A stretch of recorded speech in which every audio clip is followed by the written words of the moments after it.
Bapak Ibu, saudara-saudara yang dikasihi oleh Tuhan Yesus Kristus. Sebelum kita membaca firman Tuhan dan merenungkannya, saya Penatua Ibu Rita Mulyati dari lingkungan pelayanan 3 Majelis Jemaat Pelangkas 1 ingin bersama-sama mengajak kita mendengar firman Tuhan untuk kita pada hari ini. Namun sebelumnya marilah kita bersama-sama berdoa. Ya Allah Bapa di sorga, Bapa, pada pagi yang indah ini kami datang menghadap kehadirat-Mu yang suci dan kudus. Tiada henti kami mengucap syukur atas kasih penyertaan-Mu di dalam kehidupan kami. Terima kasih atas penyertaan-Mu Tuhan di dalam tidur kami, sehingga kami pun dibangunkan pada pagi hari ini dengan kesehatan, kekuatan tubuh, napas hidup dan kehidupan yang Engkau anugerahkan. Itu berkat yang terbesar yang tidak terbeli terbayar oleh kami. Oleh karena itu Bapa di sorga, sertai hamba-Mu yang pada pagi ini ingin membaca sabda firman-Mu dan juga membaca renungan dari firman ini. Ampuni dosa dan layakkan hamba menjadi alat-Mu untuk melayani Tuhan dan sesama kami. Biarlah kuasa Roh yang kudus yang berkata-kata melalui bibir mulut hamba. Biarnya juga semua Bapak Ibu, saudara-saudari dapat mendengarkan sabda firman-Mu ini untuk kami dapat memberlakukannya di dalam kehidupan kami. Berfirmanlah Tuhan kepada kami, menyerahkan pembacaan firman ini dari awal pertengahan hingga berakhir. Di dalam nama anak-Mu Yesus Kristus yang menjadi Tuhan dan Juru Selamat, kami berdoa.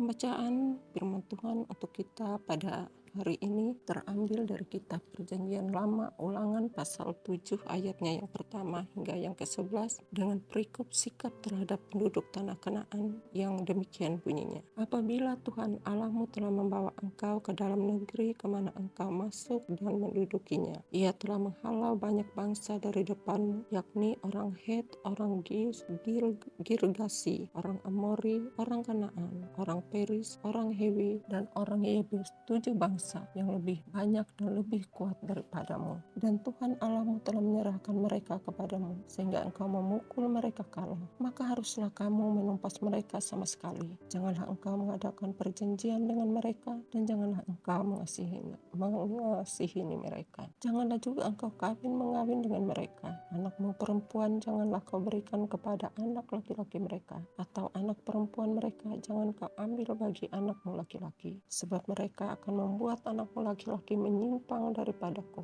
sehingga mereka beribadah kepada Allah lain. Maka murka Tuhan akan bangkit terhadap kamu, dan Ia akan memunahkan engkau dengan segera. Tetapi beginilah kamu lakukan terhadap mereka, mesbah mereka haruslah kamu robohkan, tubuh-tubuh berhala mereka kamu remukkan, tiang-tiang berhala mereka kamu hancurkan, dan patung-patung mereka kamu bakar habis. Sebab engkaulah umat yang kudus bagi Tuhan Allahmu. Engkaulah yang dipilih oleh Tuhan Allahmu dari segala bangsa di atas muka bumi untuk menjadi umat kesayangannya, bukan karena lebih banyak jumlahmu dari bangsa manapun juga. Maka hati Tuhan terpikat olehmu dan memilih kamu, bukankah kamu ini yang paling kecil dari segala bangsa? Tetapi karena Tuhan mengasihi kamu dan memegang sumpahnya yang telah diikrarkannya kepada nenek moyangmu, maka Tuhan telah membawa kamu keluar dengan tangan yang kuat dan menebus engkau dari rumah perbudakan, dari tangan Firaun Raja Mesir. Sebab itu haruslah kau ketahui bahwa Tuhan Allahmu, Dialah Allah yang setia, yang memegang perjanjian dan kasih setianya terhadap orang yang kasih kepadanya dan berpegang pada perintahnya sampai kepada beribu-ribu keturunan. Tetapi terhadap diri setiap orang dari mereka yang membenci Dia, Ia melakukan pembalasan dengan membinasakan orang itu.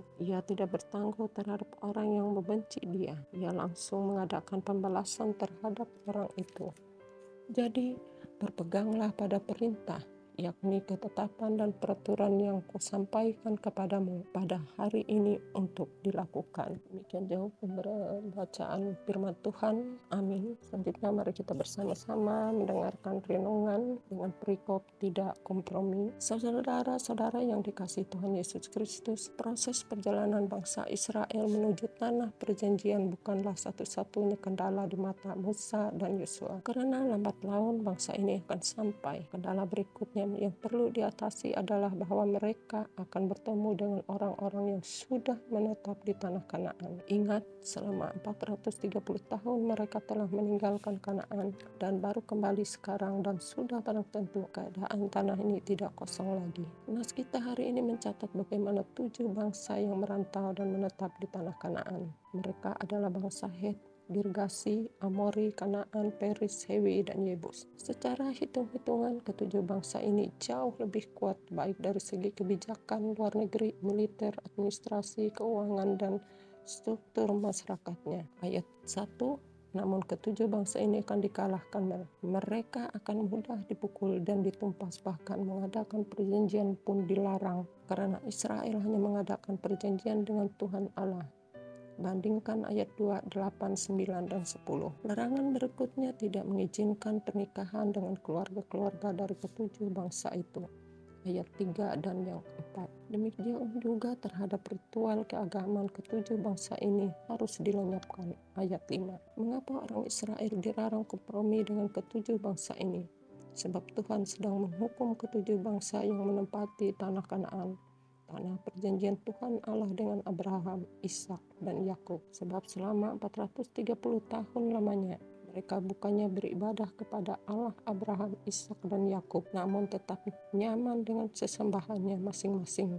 Bahkan ketika mendengar bangsa Israel hendak menempati negeri itu, mereka pun tidak mau keluar. 7 bangsa ini lambat laun akan menjadi ancaman bagi Israel. Bangsa yang baru saja menjalani perjalanan rohani memerlukan suasana sepi dan hening untuk menerapkan ajaran Tuhan Allahnya. Untuk itulah jika peperangan tidak bisa dihindari, maka Tuhan Allah sudah menyerahkan 7 bangsa ini ke dalam tangan bangsa Israel. Saudara-saudara yang dikasihi Tuhan Yesus Kristus, kebiasaan yang baik dapat rusak oleh karena pergaulan yang buruk. Bandingkan 1 Korintus pasal 15 ayat 33. Hal inilah yang sedang digumuli Musa dan Yosua ketika menyadari bahwa tanah Kanaan dihuni 7 bangsa. Tentunya 7 bangsa yang tidak beribadah kepada Allah Abraham, Ishak, dan Yakub. 7 bangsa yang bertentangan dengan prinsip dan hukum Taurat. 7 bangsa yang akan membawa Israel kepada budaya dan agama mereka.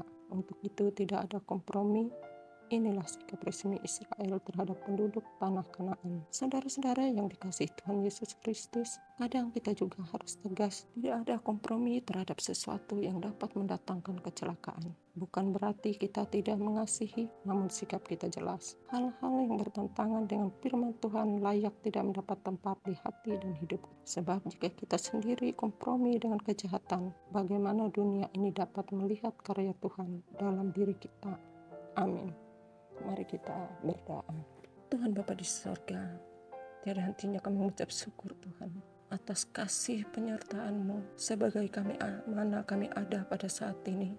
Itu semua oleh karena kasih dan penyertaan-Mu. Ya Bapa di sorga, terima kasih Engkau telah menyertai hamba di dalam membaca sabda firman-Mu serta renungan untuk hari ini. Ya Tuhan Bapa di sorga, biarlah seluruh keberadaan hidup kami serahkan penuh di dalam tuntunan pimpinan penyataan, karena Engkaulah Allah yang Maha Pengasih, Maha Penyayang. Engkaulah Allah yang mempunyai langit bumi beserta isinya. Tempat kami menyerahkan seluruh keberadaan kami, permasalahan, pergumulan kami. Engkaulah tempat pertuduhan, perlindungan, dan sandaran kami, tempat kami meminta dan memohon. Bapa di surga, kami juga selalu yakin dan percaya Engkau selalu ada bersama-sama kami di setiap saat dan waktu, dimanapun, bagaimanapun, dan apapun keadaan kami. Tuhan, tetap layakkanlah kami menjadi anak-anak-Mu. Pakailah kami sesuai seturut dengan kehendak-Mu untuk melayani sesama-Mu setiap saat, setiap waktu Tuhan memerlukan kami. Bapa di surga, pimpin bimbing selalu kami dalam keberadaan hidup kami, seluruh keluarga kami, seluruh teman sahabat kami. Biarlah selalu kami dalam tuntunan pengasihan-Mu. Hidup kami seluruhnya kami selalu mohon dalam pimpinan Tuhan, agar kami selalu berjalan sesuai seturut kehendak dan perintah-Mu. Ya Bapa di surga, terima kasih atas waktu dan kesempatan yang Engkau berikan ini. Terima kasih Bapa. Inilah doa seru hamba menaikkan di dalam nama anakmu Yesus Kristus yang menjadi Tuhan dan Juru Selamat kami. Amin. Bapak Ibu yang terkasih, saudara-saudara, teman sahabat, jangan lupa like, komen, dan subscribe. Dan jangan lupa membagikan program layanan ini kepada semua orang, kepada saudara, teman, sahabat, ibu, bapak, agar program ini dapat menjangkau seluruh jiwa yang haus mendengar akan firman Tuhan. Terima kasih. Dalam nama anaknya Yesus Kristus, kami mengucap syukur. Amin.